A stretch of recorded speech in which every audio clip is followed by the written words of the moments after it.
First half of my year as a true freshman had gone and went quicker than I imagined. I had learned and progressed quite a bit since the start of the season. And while my numbers weren't crazy, I had a lot to be proud of. I had secured the starting spot and gained a fair amount of trust from the coaching staff here at MSU, and my averages were trending upwards, so I knew at the very least I was being productive. And I hoped to display that productivity any way that I could against the Boilermakers in our next division game. The Boilermakers were at the very bottom of our conference, but being that we wanted to improve our standings in that particular category, this game was important to us. We had no problem displaying that urgency out the gate as Peyton and Jaden connected on the seamless comeback route on the sideline of the end zone. It was a dogfight in the first half, but we respected Purdue enough to know that they wouldn't just lay down. So we knew we needed every point we could get. It was pretty much a defensive battle the first 3 quarters, maybe because of the rain, but that didn't stop Aiden O'Connell from finding the back of the end zone when his team needed him to the most. I desperately tried to get the offense going. I even route bounced on a broken play, colliding with my teammate in hopes that we could get a decent gain, and that may have just given us a spark we needed because we scored shortly after. And I even converted the easy 2-point conversion for us. Our opportunity to seal the game was now, and coach finally trusted enough in my abilities to give me the keys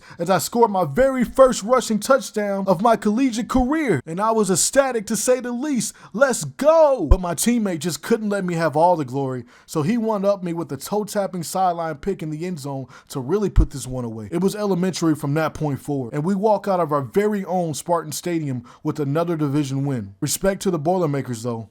They play with a ton of grit. We look to continue our winning ways in our next conference game as we take the drive to Champaign, Illinois. At this point, a bowl game looked to be on the horizon, but nevertheless, our ultimate goal was to win out because you never knew how the rankings could eventually turn out. And I became the catalyst for our team by scoring the first tutty of the game, and it was my first receiving tutty in a Spartans uni. And I could tell Coach Tucker started to depend on his freshman RB a little more each snap. Our offense seemed to really click in the first half, but the Fighting Illini wouldn't go down without a fight. We did retaliate, managing to tack on 3 more points before we got the ball back in the second half of the game. It didn't get any easier for the Illinois defense, with my efficient running turning the tide in our favor. But our defense wasn't exactly playing to their standards either. With that being said, the Fighting Illini took advantage of their momentum and scored once again, and I started to get extremely nervous. But I am elated that Peyton Thorne decided to play his best game of the entire season today, as he hooked up with Trey Mosley for a clutch TD to tie the game. After that, our opponents didn't even risk punting me the ball. After this drop by the opposing wideout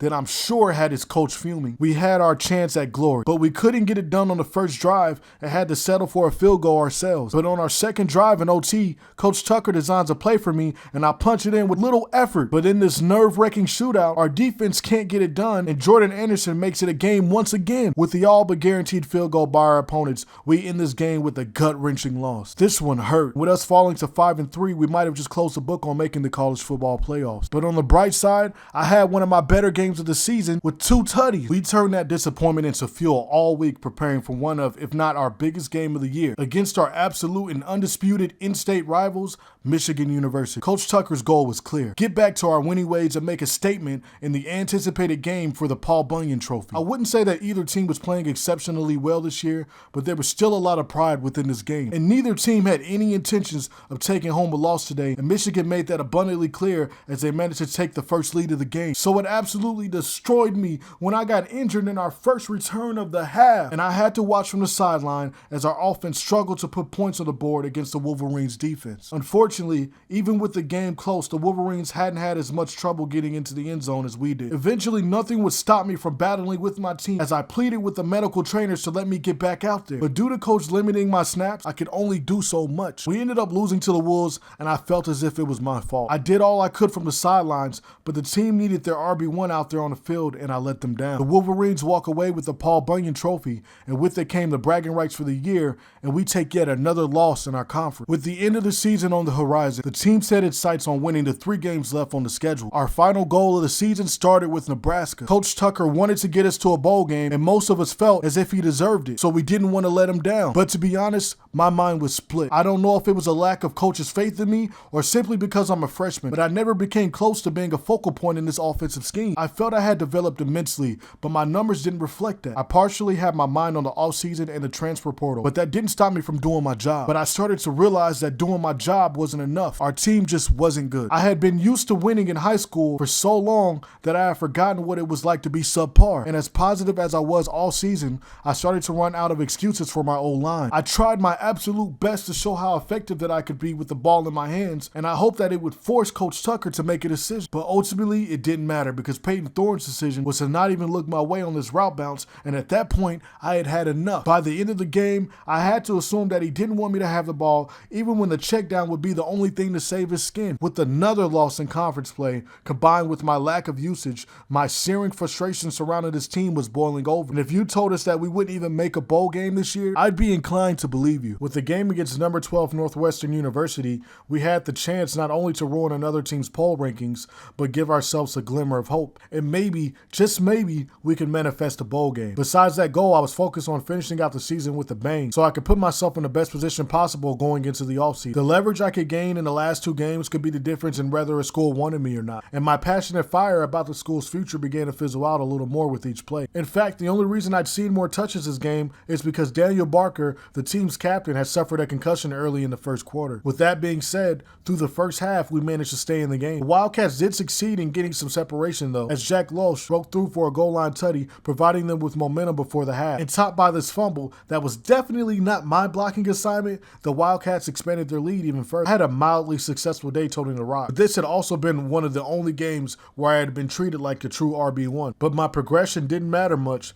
We reverted back to inefficiency in the red zone, settling for yet another field goal. But even then, I guess the Wildcats were determined on beating themselves because they let us score so quickly that I missed the play and only caught the PAT after the fact. And they didn't attempt to use their timeout to stop the clock while driving down the field. Yeah, this is rigged beyond belief. We ended up walking out of Ryan Field with a lucky win in my opinion. But hey, I'll take it. And the cherry on top is that I had one of my more efficient games to date. And with this win, a bowl game was surely on the horizon. And that meant more exposure. With us pretty much being in the middle of the pack in standings, our only goal was to finish out the season as strong as possible. I felt selfish because my main goal had always been to help my team as much as possible. But I couldn't help but think of my future individually and how the games I played at the end of the season impacted it. Luckily, I started off by doing both by taking this run 63 yards in the snow for my biggest run of my freshman year. And from that carry on, I was pissed. Throughout the rest of the half, they kept the dog on his leash, and that was going just as you might have expected by now. I'm not a coordinator, and I won't pretend to be, but all I know is that when I was at least a thought within the offensive scheme,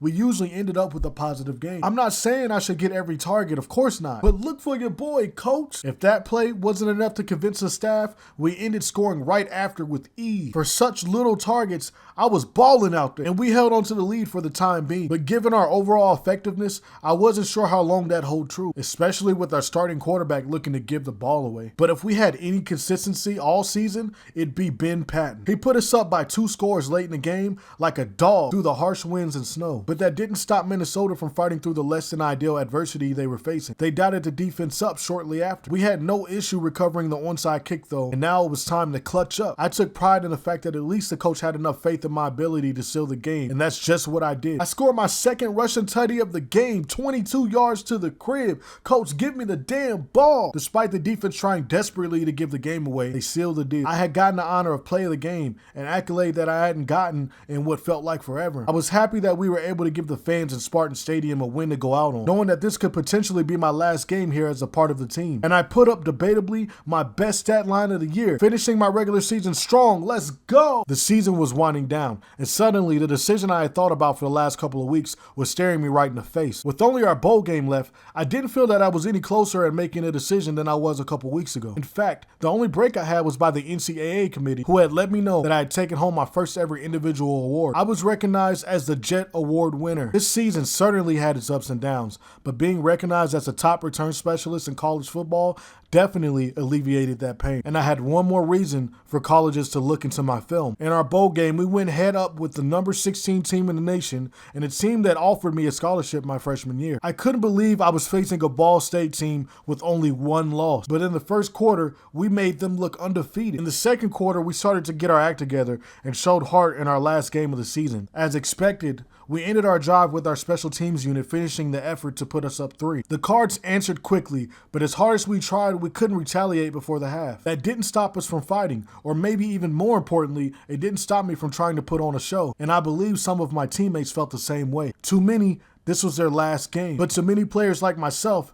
this game was like an audition with ramifications on the next season, and my teammates were fighting with the fire I hadn't seen before today. And for the first time in forever, we played like a well-oiled machine. The Cards didn't know what to do, and before I knew it, the game was pretty much over. We leave Ford Field the winners of the quick lane ball in a convincing effort. Even with all our ups and downs, we managed to pull together at the end. I was proud of these boys. They played their hearts out and left every bit of gas on the field. And I think I achieved my goal for today, and that was to have a good showing. I racked up another 100-yard game and continued to prove why I should be one of the best weapons in college football. I knew I'd have to eventually come down from that high. It was time for me to make a decision.